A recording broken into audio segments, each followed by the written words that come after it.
Hello everyone, my name is Prashant Mishra. Welcome to the study gloss. आज हम देखने जा रहे हैं नासा के एक रिपोर्ट के बारे में, जिसमें नासा ने ये कहा है कि अर्थ जो है अनप्रेसिडेंटेड अमाउंट ऑफ हीट को ट्रैप कर रहा है, एब्जॉर्ब कर रहा है।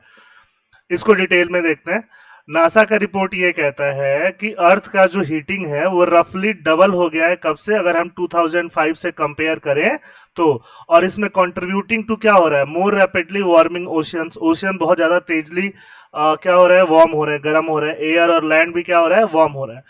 नासा का रिपोर्ट ये कहता है कि अगर हम 2005 से कंपेयर करें तो 2005 से लेकर अब तक, मतलब 2019-20 तक जो रिपोर्ट बनी होगी, उसमें जो हीटिंग है अर्थ का, वो क्या हो गया है? डबल हो गया। अर्थ जो है, ये रहा अर्थ। अगर आप देखो तो अर्थ क्या कर रहा है? सन से हीट यहाँ पे आ रहा है, तो हीट को क्या करता है? एब्जॉर्ब करता है। वो हीटिंग ही क्या हो चुकी है? डबल हो चुकी है।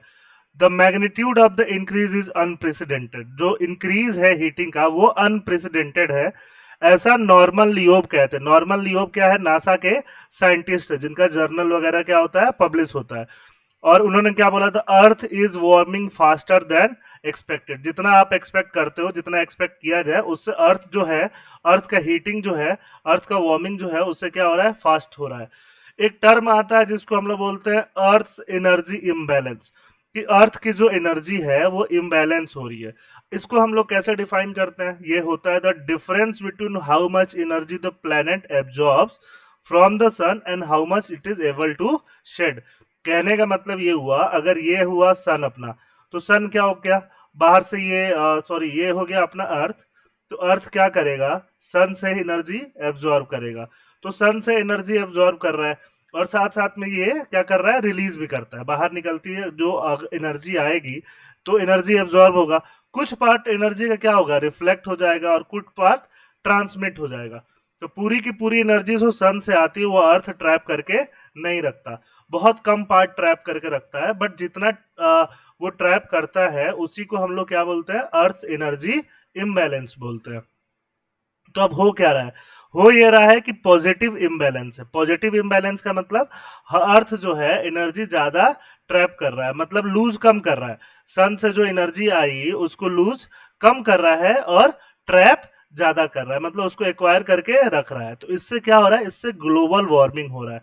और ये साइन है ग्लोबल वार्मिंग का कि earth is gaining energy. Earth energy कहां से गेन कर रहा है? सन से। तो ये बात हो रही है ग्लोबल वार्मिंग के बारे में, ठीक है। द इम्बैलेंस रफली डबल्ड बिटवीन 2005 एंड 2019। तो कहने का मतलब ये है कि सन से अर्थ एनर्जी पहले भी एब्जॉर्ब करता था, और कुछ पार्ट एब्जॉर्ब रह जाता था, जिससे अर्थ जो है धीरे धीरे धीरे धीरे वार्म हो रहा था। बट वो वार्म होने की जो रेट है वो क्या हो गया? वो डबल हो गया है, ठीक है। The energy increase is equivalent to 4 detonation per second of the atomic bomb dropped on Hiroshima. Hiroshima और नागासाकी में एटॉमिक बॉम्ब गिराए गए थे। जापान में जो प्लेसेस हैं, कौन गिराया था? यूएसए गिराया था सेकेंड वर्ल्ड वॉर में। तो ये साइंटिस्ट ये कहते हैं कि वहां पे जो बॉम्ब गिराए थे, कहाँ पे? हिरोशिमा में। तो 4 डेटोनेशन पर सेकेंड का जो रेट है अर्थ गर्म करने का, वहां पे जो एनर्जी आती, उसी रेट से अभी अर्थ का जो वार्मिंग है वो बढ़ गया है। अगर आप वैसे समझे तो वैसे समझ लो, या ऐसे समझ लो कि अर्थ पे रहने वाला हर एक इंसान 20 इलेक्ट्रिक टी केटल एक साथ यूज कर रहा है। तो अब जितने लोग हैं, बिलियंस में लोग हैं, 7-8 बिलियन जितने लोग हैं, जितना पॉपुलेशन है वर्ल्ड का, वो अगर 20 इलेक्ट्रिक टी केटल्स एक बार यूज करना शुरू कर दे, तो इतना एनर्जी है जो अर्थ जो है वो ज्यादा अब ट्रैप करने लग गया है। तो ऑब्वियसली ये बहुत ही चिंताजनक संकेत है। अब अर्थ का एनर्जी कितना एब्जॉर्ब करता है वो देख लो। 240 वाट एनर्जी जो है पर स्क्वायर मीटर, मतलब एक स्क्वायर मीटर, स्क्वायर मीटर क्या होता है? 1 मीटर। 1 मीटर का ऐसे आप स्क्वायर का एरिया ले लो, तो इस एरिया पे अर्थ जो है एब्जॉर्ब करता है एनर्जी सन से कितना? 240 वॉट का। 240 वॉट का एनर्जी एब्जॉर्ब किया। और पहले, मतलब 2005 तक 239.5, 239.5 क्या कर देता था? शेड कर देता था। शेड मतलब रिलीज भी कर देता था। बट अभी ऐसा क्या हुआ? अभी 239.5 नहीं, बल्कि 239 ही एनर्जी वॉट जो एनर्जी है वही शेड कर रहा है। तो पहले 0.5 वाट एनर्जी एब्जॉर्ब हो रहा है इन टोटल, अभी 1 वाट एनर्जी एब्जॉर्ब हो रहा है इन टोटल। तो ऑब्वियसली ये रेट जो है वो क्या हो गया है? डबल हो गया है। Oceans absorb most of the heat. Ocean क्या करते हैं, मोस्ट ऑफ द हीट को क्या करते हैं, एब्जॉर्ब करते हैं। तो ये जो सैटेलाइट से जो डेटा रिसीव हुई, उसको अगर हम लोगों ने अलग फाइंडिंग से ओशियन में सेंसर लगा के अगर ऑब्जर्व किया, तो हमने पाया कि दोनों में सिमिलैरिटी है। कैसे सिमिलैरिटी है कि ये हीट एब्जॉर्ब करने का रेट सैटेलाइट डेटा से भी जो नासा ने रिलीज किया उससे भी बढ़ा हुआ मालूम चल रहा है, और साथ साथ ओशियन में सेंसर लगा के ये पता चला कि ओशियन भी अब पहले से ऑलमोस्ट डबल हीट को क्या कर रहे हैं, एब्जॉर्ब कर रहे हैं। क्योंकि मोस्ट ऑफ द अर्थ का एनर्जी कौन एब्जॉर्ब करता है, ओशियन ही करता है। 70% तो ओशियन ही है, तो वही एब्जॉर्ब करेगा, और एब्जॉर्ब करने की कैपेसिटी भी ओशियन की अर्थ से जो लैंड है उससे क्या होती है, ज्यादा ही होती है। तो अब साइंटिस्ट ये कहते हैं कि टू डिफरेंट अप्रोच लिए गए। टू डिफरेंट अप्रोच मतलब एक जो लिया गया वो सैटेलाइट से लिया गया, तो सैटेलाइट से जो हीटिंग का रिजल्ट आया, और जो दूसरा अप्रोच कौन सा, ओशियन में सेंसर लगा के लिया गया, उससे जो रिजल्ट आया दोनों ऑलमोस्ट सेम है।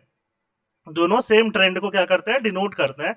तो ये बहुत ही रिमार्केबल आपका फाइंडिंग हो गया। रिमार्केबल मतलब अगर दो सेम अलग अलग मेथड से सेम तरह के रिजल्ट आ रहे हैं, इसका मतलब ये फाइंडिंग सही है, जो रिजल्ट आ रहा है वो सही है, इसके चांसेस क्या है, काफी बढ़ जाता है। तो अब प्रॉब्लम ये आता है, क्वेश्चन ये आता है कि ये जो हीट अचानक से हीट ट्रैप करने का जो प्रवृत्ति है अर्थ का, वो बढ़ गया। 0.5 वॉट जो हीट एब्जॉर्ब कर रहा था एक्सेस में, वो 1 वॉट हीट एब्जॉर्ब कर रहा है एक्सेस में पर स्क्वायर मीटर, वो क्यों बढ़ा? तो उसके बढ़ने के बहुत सारे रीजन है। पहला रीजन ये है कि क्लाउड कवर, जो बादल है और जो सी आइस है, वो कम होते जा रहा है। तो ऑब्वियसली सी आइस क्या कहता है, सी आइस व्हाइट सा होता है, तो व्हाइट होगा तो क्या करेगा, जो हीट आएगा उसको, हीट को पूरा तरह से रिफ्लेक्ट कर देगा, पूरा वापस कर देगा, उसको कैप्चर करके नहीं रखेगा। तो ऑब्वियसली ये एब्जॉर्ब नहीं करता, बहुत कम, नेग्लिजिबल एब्जॉर्ब करता है या नहीं करता, तो वो कम हो गया है, क्लाउड कवर कम हो गया। और साथ साथ ग्रीन हाउस गैसेस बहुत बढ़ गए हैं। ग्रीन हाउस गैसेस कौन, carbon dioxide, water vapour, methane, ये बहुत बढ़ गए हैं। तो ये क्या करते हैं, हीट को एब्जॉर्ब करके रखते हैं, कैप्चर करके रखते हैं, ये बहुत बढ़ गए हैं। तो इनके बढ़ने की वजह से ही ये जो हीट में इम्बैलेंस दिख रहा है वो देखने को मिल रहा है। लेकिन प्रॉब्लम ये है कि ह्यूमन इंड्यूस्ड कितना है, और साइक्लिकल वेरिएशन कितना, साइक्लिकल मतलब कि जो नेचुरल वेरिएशन है कितना है, जो हीट इम्बैलेंस का, वो हम लोग डिसर्न कर पाना मुश्किल है। डिसर्न मतलब उसको हम लोग अलग अलग नहीं कर सकते कि ह्यूमन की वजह से कितना हीट जो है वो ज्यादा इम्बैलेंस हो रहा है, ह्यूमन इंड्यूस मतलब एंथ्रोपोजेनिक, और ग्लोबली जो है नेचुरल रीजन से कितना हीट जो है इम्बैलेंस हो रहा है, इसको हम लोग अलग अलग करके नहीं देख पाएंगे। बट ये कहना मुश्किल है कि ह्यूमन का वहां पे रोल नहीं, ह्यूमन का काफी रोल है, क्योंकि ग्लोबल जो ग्रीन हाउस गैस बढ़ जो रहे हैं वो हमारी वजह से ही इंक्रीज हो रहा है। ठीक है। एक फेनोमेना होता है अल नीनो। अल नीनो के बारे में मैक्सिमम लोग जानते होंगे, बहुत ही कम लोग नहीं जानते होंगे। दूसरा बोलते हैं पैसिफिक डेकेडल ऑसिलेशन। डेकेडल मतलब 10 साल से डिनोट किया जा रहा है, अल नीनो जो होता है वो भी। तो अब अल नीनो और पैसिफिक डेकेडल ऑसिलेशन जो ज्योग्राफिकल इवेंट्स हैं, वो भी क्या कर रहे हैं, वो अनयूजुअली वार्म वाटर में इन लोगों ने कंट्रीब्यूट किया। तो वार्म वाटर होगा 2014 से 16 तक, तो इससे क्या होगा, इससे ऑब्वियस बात है टेम्परेचर बढ़ेगा। तो ये भी एक रीजन है जिससे कि टेम्परेचर जो है बढ़ गया। जिनको अल नीनो नहीं पता, ठीक है, वो आप डिटेल में जब ज्योग्राफी पढ़ोगे तो पता चल जाएगा। बस मैं ये बता दूं कि अगर ये आपका पैसिफिक ओशियन का पार्ट है, तो यहाँ पे हीटिंग ऑफ ओशियंस, ठीक है, और क्लाइमेट जो अपना ये एयर है, इससे रिलेटेड जो फेनोमेना होता है उसको अल नीनो कहा जाता है। ठीक है, बहुत सारे फेनोमेना, उसमें से एक फेनोमेना अल नीनो है या पैसिफिक डेकेडल ऑसिलेशन है। इसको आप डिटेल में जब पढ़ोगे तो पता चलेगा। फिलहाल के लिए बस इतना जान लो, इनकी वजह से भी ये जो हीट है, वो हीट इम्बैलेंस जो है वो काफी बढ़ा है, क्योंकि इनका अभी वार्म फेज चल रहा था, गर्म फेज चल रहा था। ठीक है। केविन ट्रेनबर्थ, ये जो साइंटिस्ट है, ये कहते हैं कि जो 15 साल में हम लोगों ने ट्रेंड देखा, 15 साल मतलब 2005 से लेके अब तक जो ट्रेंड हम लोगों ने देखा, ये बहुत इनफ टाइम तो नहीं है ट्रेंड एस्टैब्लिश करने के लिए, लेकिन काफी फिर भी सफिशिएंट टाइम है। जितना टाइम हमें मिलेगा उतना बेटर होगा ट्रेंड एस्टैब्लिश करने के लिए। तो अगला 10 साल और देखते हैं, अगले 10 साल में हमें और पता चलेगा कि वाकई में ट्रेंड किस तरफ जा रहा है, वाकई में हीट का जो इम्बैलेंस है अर्थ का वो बढ़ता ही जा रहा है, बढ़ता ही जा रहा है, या कुछ कम भी होगा। बट फिलहाल की बात यह है कि फिलहाल यही है कि हम ये कह सकते हैं कि कुछ ना कुछ प्रॉब्लम तो हमारे साथ है, तभी ये ओवरऑल हीट का जो इम्बैलेंस है वो बढ़ रहा है। तो ऑब्वियसली आप किसी चीज को शॉर्टर ड्यूरेशन के लिए ऑब्जर्व करो और लॉन्गर ड्यूरेशन के लिए ऑब्जर्व करो, तो लॉन्गर ड्यूरेशन के लिए ऑब्जर्व करोगे तो ट्रेंड ज्यादा क्लियर आपको समझ में आएगा। और क्या बात हो रही है, बात और ये हो रही है कि अर्थ का जो एनर्जी इम्बैलेंस है वो क्लाइमेट चेंज को ऑब्जर्व करने में भी साइंटिस्ट के क्या करता है, हेल्प करता है, क्लाइमेट चेंज को ऑब्जर्व करने में। ठीक है, अब जैसे मान लो सिर्फ एयर टेम्परेचर आप मेजर करो, तो सिर्फ एयर जो है बहुत कम हीट ट्रैप करता है, उससे आपको क्लाइमेट चेंज का इतना तगड़ा ज्ञान नहीं मिलेगा। किससे मिलेगा? सन का हीट के इम्बैलेंस से ही मिलेगा। तो सन का हीट का इम्बैलेंस की थ्योरी जो अभी आ रही है, उससे हमें क्लाइमेट चेंज कैसे हो रहा है ये भी हमें काफी हद तक समझने में मिलेगा। ठीक है, और साथ साथ क्या होगा, साथ साथ ये चीज पता चल रही है कि जो 0.5 से 1 जो चेंज आया हीट एब्जॉर्ब करने का अर्थ में, तो हो सकता है ये ट्रेंड आगे 10 साल 15 साल में कम हो जाए, 1 से कम होकर 0.7 रह जाए, 0.6 रह जाए।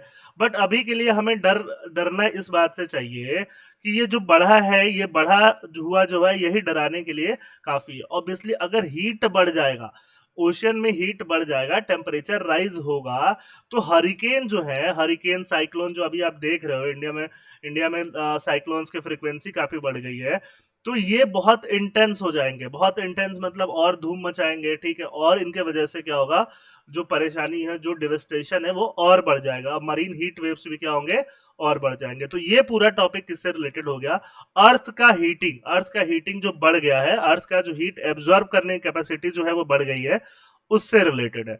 बाकी अगर कुछ लोग, अगर आप यूपीएससी सिविल सर्विसेज की प्रिपरेशन कर रहे हो, करंट अफेयर्स के लिए आप कंसर्न हो, एनसीईआरटी के कोर्सेज चाहते हो, बैंकिंग कोर्सेज चाहते हो, तो आप हमारा गूगल प्ले स्टोर से जाके जो ऐप है वो डाउनलोड कर सकते हो और चैनल को सब्सक्राइब कर सकते हो। थैंक यू, जय हिंद।